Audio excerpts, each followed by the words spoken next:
Hello world, this is Kimberly Joy of thekimberlyjoy.com.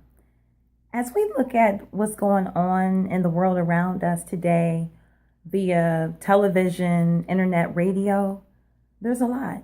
There's a lot going on. Crime, violence, death, even death caused by freak accidents.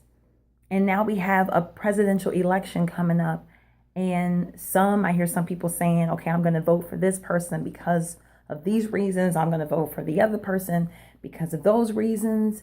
And then I still have others who say, I'm not voting for either candidate. I don't like either individual.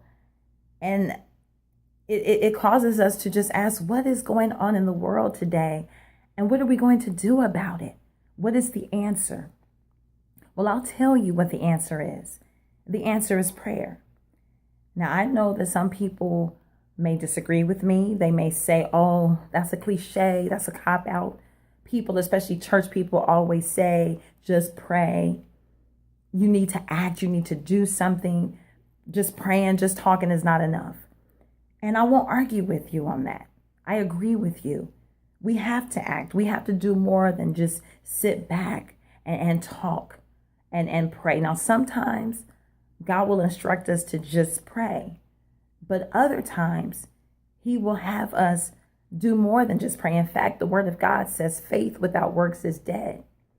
However, what I do believe is that in any situation, in any problem that we face, the first step should always be prayer. Why? Because God is in control. God is the creator. He knows all. He sees all. And so what better person to go to than him? What better person to go to when it comes to trying to decide who to vote for the next president of the United States? Again, God knows all. He created us.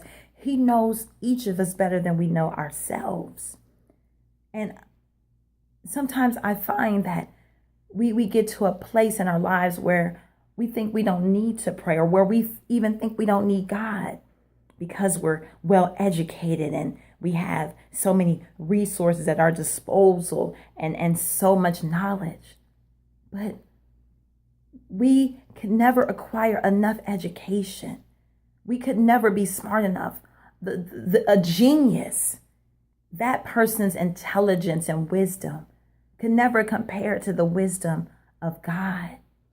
And so in any situation, whether it's big or small, I believe that we should always go to God in prayer to ask him, what should I do? How should I move forward?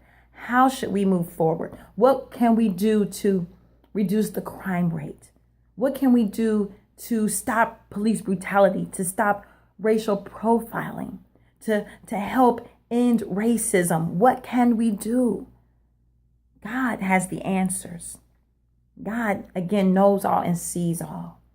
And so I encourage you, as I continue to encourage myself, that in any situation, whether it's personal or something involving many people, seek God's face first.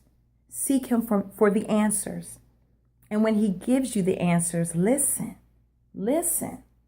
and obey, even if it goes against what you think the best answers are. Because you have to remember that God knows best, and he's calling for us to trust him, to believe in him. Again, I am Kimberly Joy of thekimberlyjoy.com, and my motto is find yourself, be yourself, love yourself.